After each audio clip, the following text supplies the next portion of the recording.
And with us on the broadcast this moment is Susan Teherani from New York, Siddhant Sibal with us from Washington, D.C., and Caroline Presutti, VOA correspondent, joining us from the Trump headquarters, Mar-a-Lago. Coming to you first, Susan, get us up to speed with the reports talking about the technical glitches in the polling stations. What are you gathering at this point? Yeah, this is a story that we've been following very closely in the past couple of bulletins that we've had as well since election polling started here in the United States. I do want to give you a picture of what's happening in Pennsylvania. Reports of poll issues in multiple Pennsylvania counties kick off a 2024 presidential election. What we are hearing right now, and these are the ones that we could verify: Blair County, Cambria County, Huntington County, Somerset County. These are places where there have been official reports of problems with either technical difficulties with the machines or the ballots over there and those who are observing these polling stations. In one county, people said that they went to vote, but there weren't enough poll workers and they were told to go back. Finally, a number of people were able to vote. About a dozen had to leave because they had to get to work. We're also hearing reports of technical difficulties at one of the polling stations here in Brooklyn, New York, as well. Talking to people who were there, we learned that they were very angry. They're asking the Board of Elections to extend the 9 p.m. time. That's the deadline for voting here in New York, so they can sort of make up for those times lost. So these are issues that we've been hearing right now this morning. I'll get you more details on what's happening moving forward. But I do want to also say that it's interesting that a lot of Trump supporters and pro-Trump volunteers will be present in key battleground states, notably Michigan, once the counting starts as observers to the poll workers there. Right, Susan, I also want to ask you to give our viewers a better sense of what the newspaper headlines have been talking about on this crucial morning. But I'll just come back to you. Let's just get in Caroline at this point onto the conversation. Caroline, what are the turnout figures looking like at this point, and what do they tell us? Well, so far, 80 million people have done early voting, which is an incredible amount, right, for this country. They either sent in ballots or they went to a polling place to early vote. Everyone then opened really early this morning, and the crowds have been coming into the various polling stations. We currently, though, are in front of the Palm Beach County Convention Center. This will turn into Trump headquarters for his election watch party. Not only former President Trump, his wife Melania, his family, volunteers, staff, aides, everyone will be here inside the convention center for what they hope is a victory party. You can see the media starting to gather outside with us.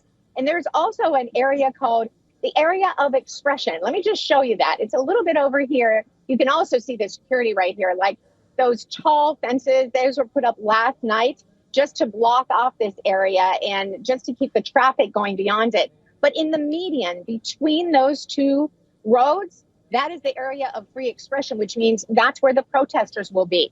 Not too far from the convention center, but certainly not allowed in beyond those fencing areas. And speaking of security, there's a lot of security in the polling places, too. They have not only drones, they have bulletproof glass, they have panic buttons, they have the National Guard on call. So this is a very serious election for us. As you've already mentioned, the polls are so tight. Both candidates neck and neck, both claiming that they will win, but being very careful, right? Because they can't say that it's a definite for them, or else people won't go out and vote. They'll think that their candidate is a shoo-in, right?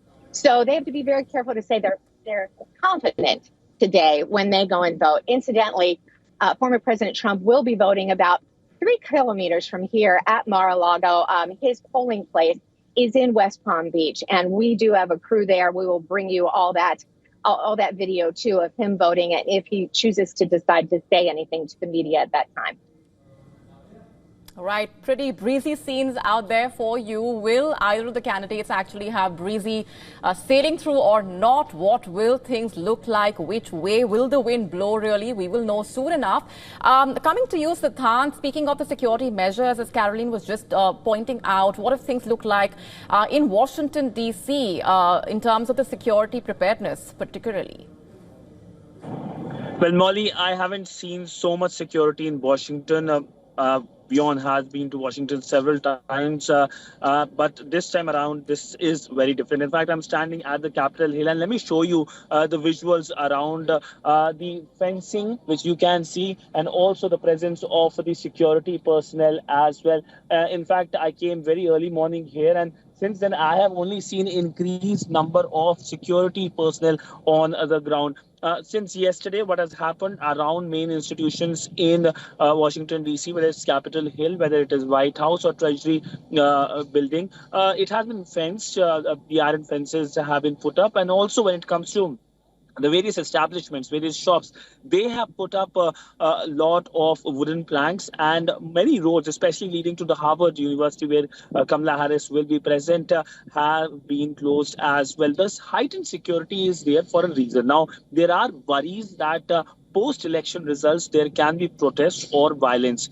Remember, this country, and especially Washington, D.C., hasn't forgotten what happened in January 2021. And this is the place. In fact, this exactly is the place where, remember, those visuals came when this place was stormed. And that, of course, is something that the authorities do not want a repetition of. And that is why the heightened security measure being taken here. But as we have seen brisk polling happening, including here in Washington, D.C. as well, many polling stations around this place as well, where WION will be going. But all in all, when it comes to situation on the ground, it looks precarious. People are generally scared as to how and what happens post-election results, because the big worry is that how both the candidates, whether it's Kamala Harris or Donald Trump, they will concede defeat or accept their victory.